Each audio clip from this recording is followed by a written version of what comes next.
This is Inside Geneva. I'm your host, Imogen Folks, and this is a production from Swissinfo, the international public media company of Switzerland.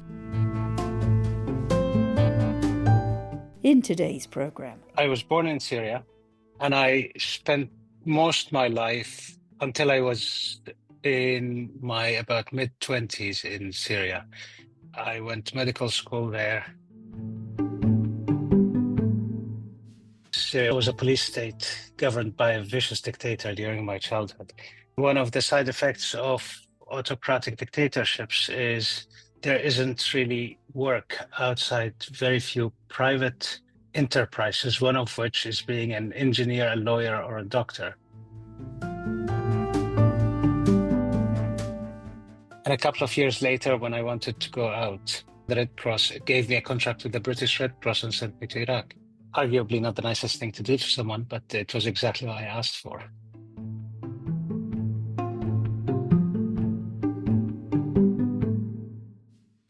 I had the blessing of being young and ignorant and not seeing the bigger problems. That one of the tools of the American invasion is allowing humanitarianism to function semi-independently.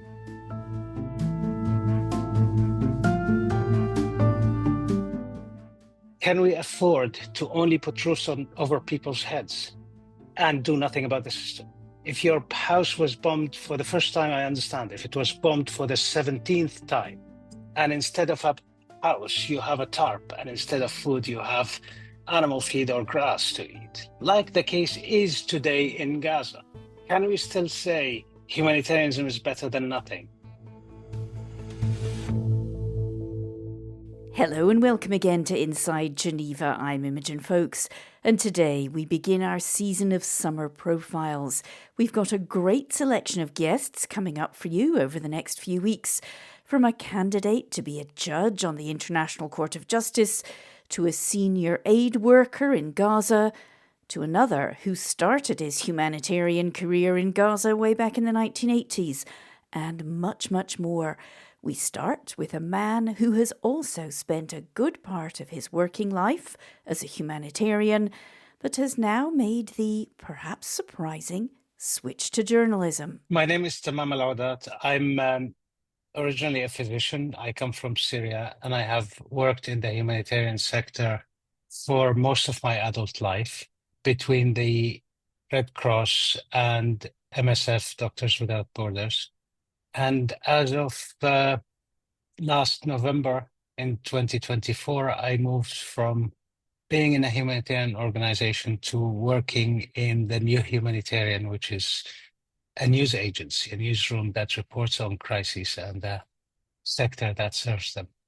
All right, I'm going to come on to that career switch in a moment. But first, you're from Syria, a country that I guess here in Europe we all hear about, but most of us have never been. Tell me a little bit about your childhood, your early life. I was born in Syria, and I spent most of my life until I was in my about mid-20s in Syria.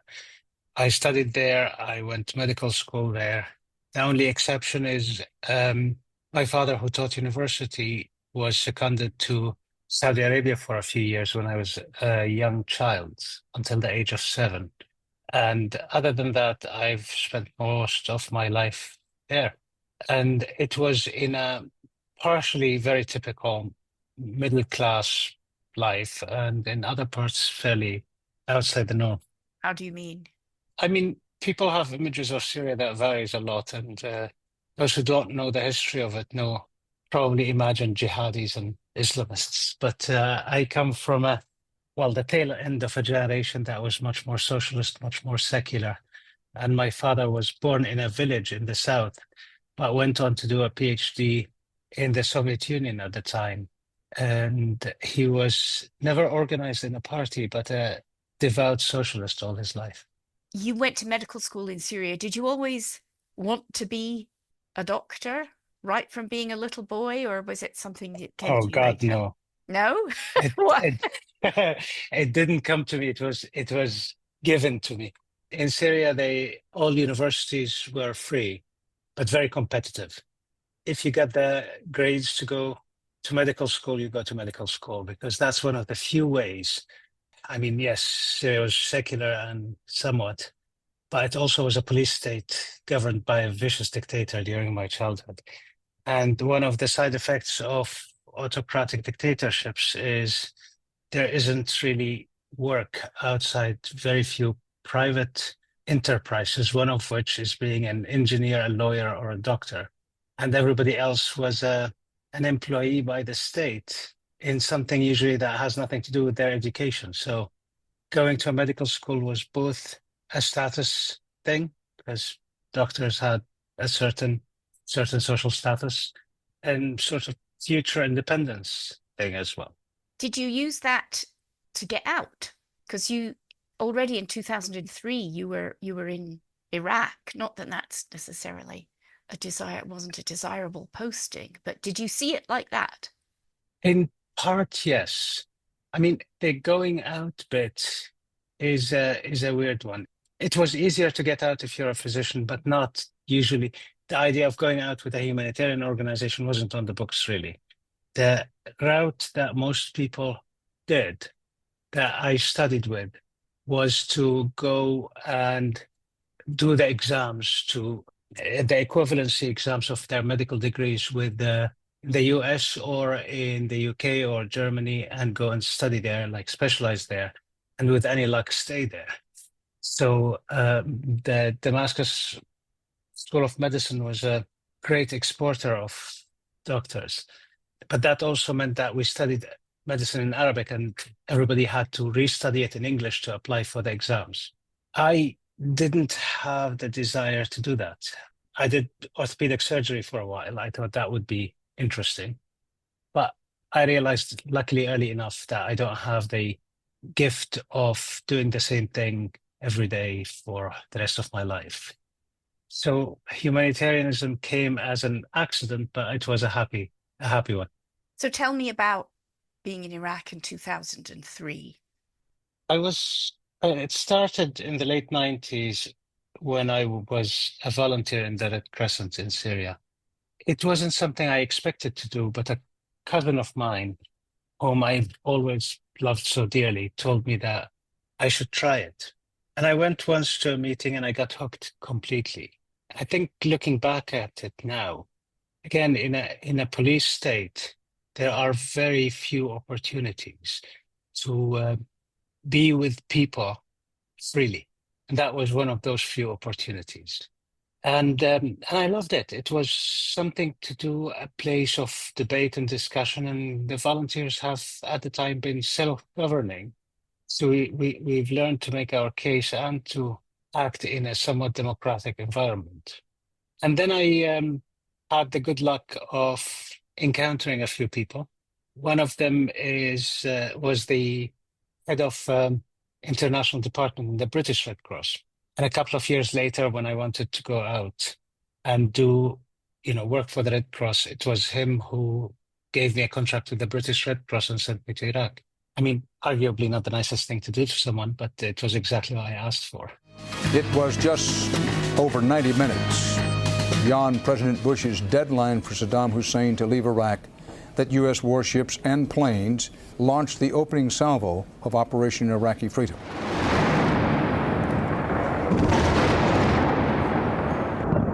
This is what it's like on the receiving end. Tell me about Iraq then.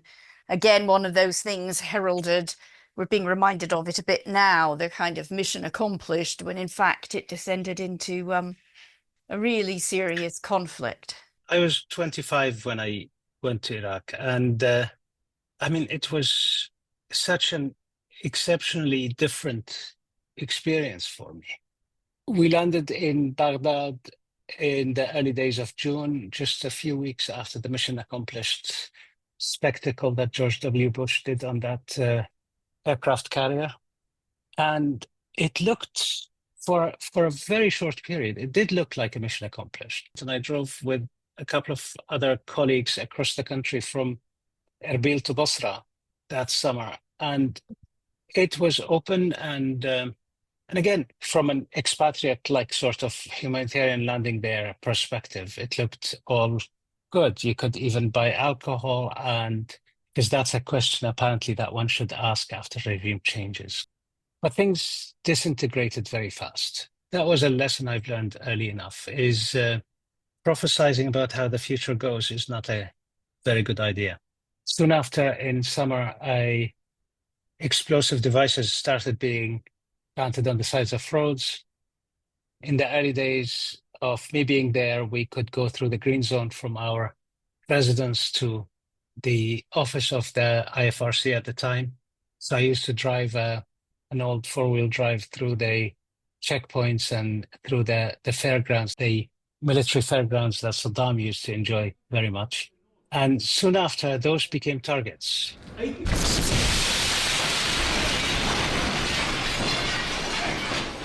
A massive bomb blast at the UN in Baghdad.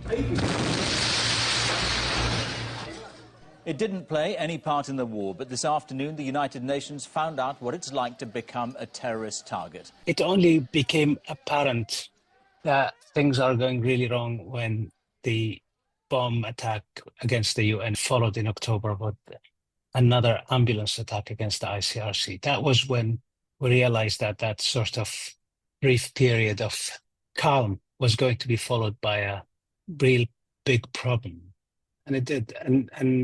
But also part of it that I didn't recognize is at the early days, there were American advisors to the ministries who came and gave no introduction or credentials, sat and condescended to NGOs about how they should do their jobs. And once things started getting bad, they also disappeared behind closed doors. And this whole celebratory mode of we liberated the country went to hell quite fast.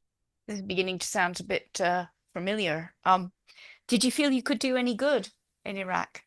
I mean, you were a doctor. You must have had some sense that you were achieving something. Yes, to an extent. Iraq was my formative days in this sector, and part of it was doing good as a doctor is one thing, and doing good as someone who's extracted from the very strict environment of medicine was a different thing. What I mean by that is in our day and age, doctors aren't expected to be anything but diagnosis and treatment machines contained in clinics that are formally trained to the highest level.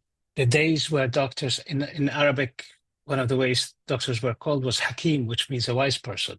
This was one of the things that attracted me to the humanitarian world much more, is that we're brought back to a place where you cannot just be in your clinic, close the door, and do whatever you need to do within a relationship with a single patient at a time.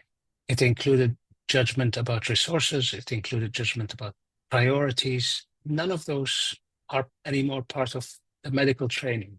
I think that was useful. And doing that well is what makes a difference in a context like this. But also I had the blessing of being young and ignorant and not seeing the bigger problems that surrounded, the existence as a sort of one of the flaws of the American invasion is allowing humanitarianism to function semi-independently and say that, whatever problems arise, we will solve them through those guys. It was too early for me to be cognizant of the bigger picture.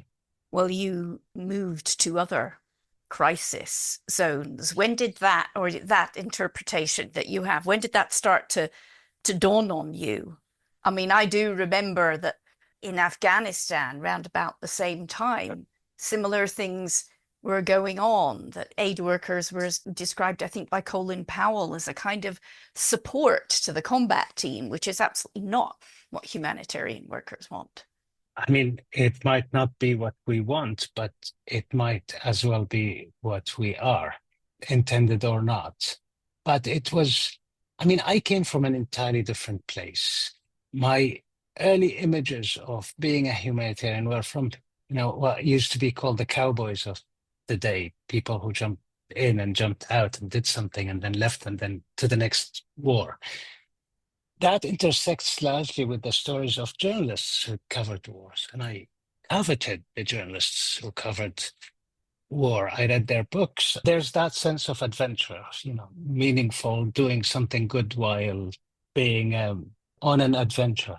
That started diminishing. Then I went and studied in London. I did a master's in public health. My next mission, as they are called, was to Indonesia after the tsunami. Then a second wave roars in with unstoppable momentum. Those watching panicking as it engulfs everything. And there, it was still far from realizing the roots of the problem, but there was my first encounter with what is called the humanitarian circus. I was in Aceh with another couple of thousand of humanitarian workers. Everybody and their goat went to Aceh because that's where the money was, regardless to how much or how little can be done there. And suddenly there was a bubble with its own economy. I mean, soon after, from having to get your food in a banana leaf to having a pizza restaurant and stuff that were made for expats and having humanitarian parties. And you start realizing that there's something wrong. I mean, there were so many humanitarians that the coordination required coordination. In the past, we've had a whole conversation about decolonizing humanitarian aid. Some of the things you've written recently, I'm thinking particularly an analysis piece you did for your own media now, The New Humanitarian, was about precisely this. You still think there's a huge, almost colonialistic approach? The problem with the decolonizing is that people immediately contain it in their assumption about what colonialism and decolonizing is, instead of actually thinking of the merits of the argument. If I was to argue it from scratch, I'd say we still have a heavy inheritance of the power dynamics that were colonialism, patriarchy, toxic nationalism. All of them fall together and have managed for a long time to assume a benevolent exterior, to look good, whether that is the liberal world order or the multilateral or whatever you want to call it. And it took a lot of digging to see what is broken under the surface. And this is where the colonial literature or the feminist literature or the anti-capitalist literature helped understand those obscured or intentionally obscured relationships of power, whether it is globally or within the humanitarian sector itself.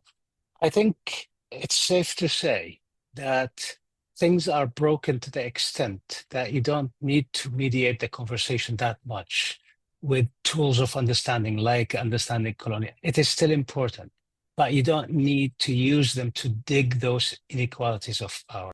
You say it's not working. What would you change? Because frankly, if I've just had my house bombed or bulldozed or swept away by a flood, I'm not particularly interested in a humanitarian worker coming and talking to me about challenging capitalism. I No, of course want a not. roof over my head. So I'm just not quite sure what the change is that you're looking for. Absolutely rightly so. And this is one of the difficulties, because decolonizing the university is simple. Throw away half of the racist, fascist authors in the library and put more diverse and more inclusive reading materials and education. And there's no loss actually in throwing away half the library that is outdated and harmful. Here we have a very different situation. There are millions of people who are dependent on aid and who would die effectively if you eliminate. And I've said it multiple times. If I had a red button on my desk that, cancel humanitarianism, I wouldn't use it. It's not the place of any of us to moralize over the lives of people. But the question is, can we afford to only put roofs over people's heads and do nothing about the system? If your house was bombed for the first time, I understand. If it was bombed for the 17th time, and instead of a house, you have a tarp, and instead of food, you have animal feed or grass to eat, like the case is today in Gaza, can we still say humanitarianism is better than nothing?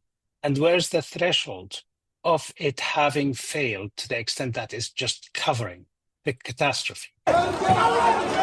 They unloaded the few trucks that reached Khan Yunis under cover of darkness. It's time for Hayat to have her wounds treated and her bandages changed. An Israeli airstrike did this. Burns cover her arms and back. Israel renewed its blockade of medicine and food entering the Gaza Strip more than 2 months ago. So, in a way, repairing the car while we're driving it, or changing half of the car while we're driving it. But there's also a need for an agreement. When is it that this car is having more accidents than deliveries? And I don't think we're far from that. So a lot of humanitarians, Tammam, though, would say to you that you're misidentifying the problem. They say that they're being used as a sticking plaster, but it's not up to the humanitarian community to find diplomatic and political solutions, whether it's in the Middle East, whether it's between Russia and Ukraine. And now they are frustrated at these never-ending conflicts and the appalling mistakes, and we can come on to it in a minute, the violations of international law that are taking place. But their job is delivery, immediate delivery at the point of need. Yes, it is. Until they become complicit in their crimes that they are delivering aid for. And this is a delicate place to understand. If we are to deliver aid, we have to assume a functioning system under which we can deliver aid. If the system exploits us to continue its oppressive means, then we need to say something about it. So I'll give you a parallel example. Whether it is soldiers not being okay to say we got orders to break the law, that has been dismissed as an argument long ago. So, to say that the police is not guilty of killing and beating people because this is what they were told to do and this is what they understand, harm cannot be justified, and our individual and collective agency cannot be given away. If we believe that we're still doing good despite all the harm, fine. But if we believe that we have become part of covering up the harm and we're still saying it's not our job to do something about it, then it's not fine. There are plenty of examples. I mean, if you look at this delusional understanding of neutrality as silence, for example, you go to the ICRC's website, 2 years of genocide and hundreds of statements, and the word Israel is like Lord Voldemort, cannot be mentioned. It takes so much rhetorical engineering to talk about a conflict without ever mentioning the side that is killing people. That's not neutrality, that is fear. And one has to ask, when is it to gain access and when is it just to retain a status quo that is comfortable for those that provide aid, even if it's harmful to those who receive? Donald Trump suspended American foreign aid on day one of his presidency. Late today, the U.S. State Department suspended all foreign assistance around the world for at least 3 months. The United Nations Aid Agency is saying that there could be 2,000 new cases of HIV due to the USAID cuts. Can I cut to something that many people, especially here in Geneva, see as more immediate, though many would also accept the validity of what you've just said there, but more immediate issue is that there have been massive financial cuts to humanitarian funding. Aid programs are being cut. But you have said recently that US cuts are not the key problem. I mean, some people might dispute that with you at this point. Oh God, they aren't. Of course they aren't. If the problem was the lack of money, then the cuts would be the problem. The problem is not. The US has increased its military expenditure to over $1 trillion for the first time ever. Germany, who had a constitutional obligation to not go in debt, has opened debt indefinitely and without limitations, up to 500 billion, if I understand it, for armament. The UK has cut most of its aid. It's not about the lack of money. We're acting as if the problem is that the banks are empty. And no, the problem is the priorities that the governments have made. If we believe that then we would be talking about their priorities, not about the amount of money. You know Geneva well enough. The talk is about where do we get money to cover the lack of money? Let's go and run to the private sector and ask for money. Who's the private sector? The same tech companies that are weaponizing AI so it can be used in the wars that we are trying to help people in, or the transportation or oil or companies that are destroying the environment that we're trying to help people from. I mean, the logic of that is just, let's find money. I mean, there is a level of descending into compromise that will get you money, but that's not the point. The point is not a problem of money, it's a problem of politics. And as long as we pretend that we are outside politics, above and beyond it, then we aren't going to see the problem. We're not going to call out those who are sacrificing any potential or even pretense of benevolence in favor of, effectively, like the Wall Street Journal, I think, called it, the move from welfare state to warfare state. The way you talk, I'm actually beginning to see why you moved from humanitarian work to journalism. Do you see this career change as a way almost to get this message across about what needs to be changed and how wrong some of the priorities are? I think there are a couple of elements to it. First, I think I had a massive privilege of working for really good organizations and with amazing people. And I've had the luck and opportunity to be in multiple positions, including leadership. And there's plenty of good that is being done, can be done there. But there are many people who are doing that. I think there are very few who have the willingness and urge and self-destructive tendency to actually not resist speaking out. And I think there's a level where you cannot do that inside the system. And this offered me an opportunity, potentially while having a job and not starving, to speak out more. The other part is, I think journalism has a potential to stir politics, to call out, to kick shit better than any other discipline. And I think we have an obligation to do that now, rather than fall into the false objectivity and both-sidism or the passive voice of most journalism today. But in all cases, this is what attracts me to it. And the New Humanitarian is such a unique organization in the sense of it's 27 people who have over 30 years since the Rwanda genocide gained the credibility of being sort of the journalism and the accountability mechanism of a system this complicated and this attracted to power. So it's been a huge experience so far. Very last question then. We are, of course, talking in the home of international law, which I personally, you may disagree with me, I see this as such a fundamental and very important part of what should keep us civilized, but it's being ripped up. How can we revive it? So I do disagree in principle. I think law and justice are two different things. Not all laws are just, and justice isn't served always by the law. But in this case, we have a tool, and that tool worked imperfectly because whether it's international humanitarian law or the Rome Statutes or any of those instruments of international law have worked imperfectly, but they set a standard. And today, we are seeing the effective dismantling of this.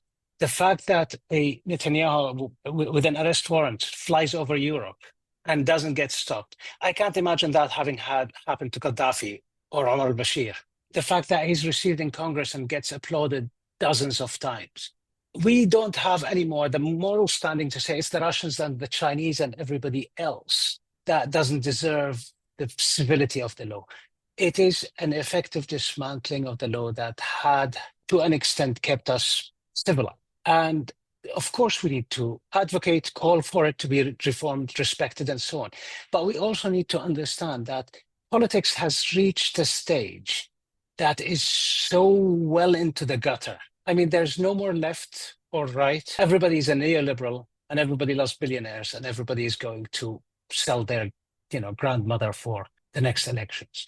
This is not a sustainable state under which law can be respected.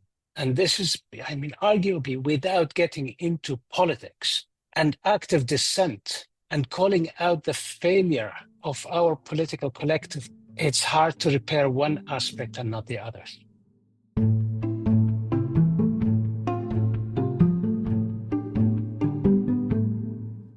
And that brings us to the end of this edition of Inside Geneva. My thanks to Tammam Aloudat of the New Humanitarian for his time and that fascinating interview. Join us again in 2 weeks, where we'll be hearing from international lawyer Dapo Akande, who has thrown his hat into the ring to be a judge at the International Court of Justice. I think I was very argumentative as a child, and everyone used to say, you should be a lawyer. I always had this interest in international affairs, and when I saw that there was an area of law that actually dealt with international affairs, I thought, yes, that's the bit that I'm interested in. It's clearly the case that in far too many cases, international law is disregarded. I think that is true. There are many instances where the law is not followed, and you only have to turn on the news to see that. What I do know is that actually international law is increasingly regarded as relevant, and actions are judged more nowadays by reference to international law than was the case before.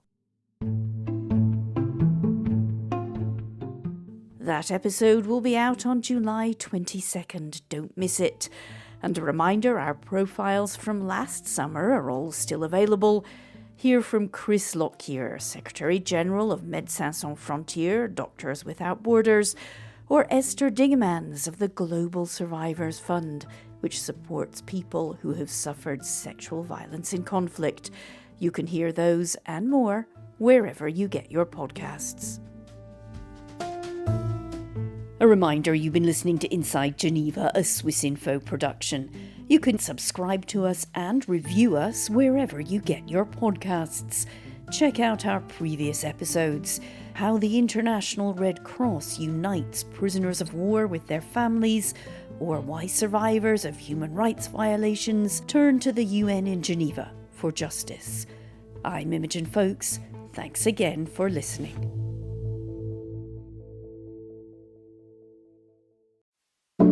What would you do to protect your family? Becoming a parent definitely is a very emotional thing. How far would you go to protect them from future disease? You suddenly care about something more than you care about yourself, and we live in a world that is filled with things that can go wrong.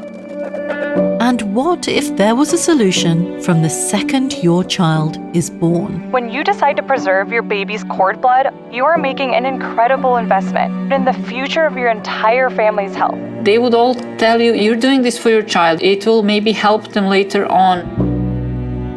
That's the promise of stem cell research. A future in which your baby's stem cells can be used to cure serious diseases. Today, newborn stem cells found in cord blood are being used to treat over 80 conditions. We'll keep those amazing cells safe for you, frozen in time. Vimos una luz al final del túnel. We saw a light at the end of the tunnel. That was our daughter. Every breakthrough brings hope and new promises. Con las células madre de With our child's stem cells, we can cure my illness. It made sense to decide for the bank that had its headquarters in Switzerland. It gives some additional credibility. But promises can be broken. That's why the marketing is so clever, because the idea is that you will forget about it because hopefully your kids will be fine. We felt like we had failed our daughter in a very important way. The idea that a part of their kid is out there is frightening. They feel that in a way they failed their kids by doing something in which they were trying to protect them.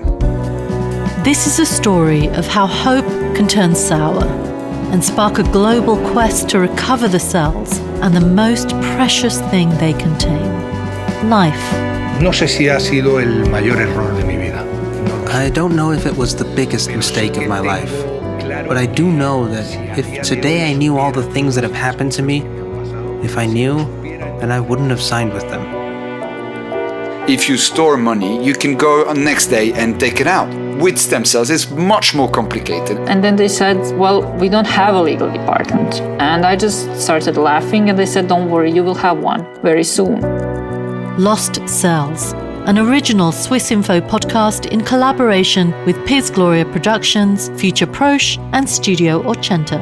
Listen on Apple Podcasts, Spotify, or wherever you get your podcasts.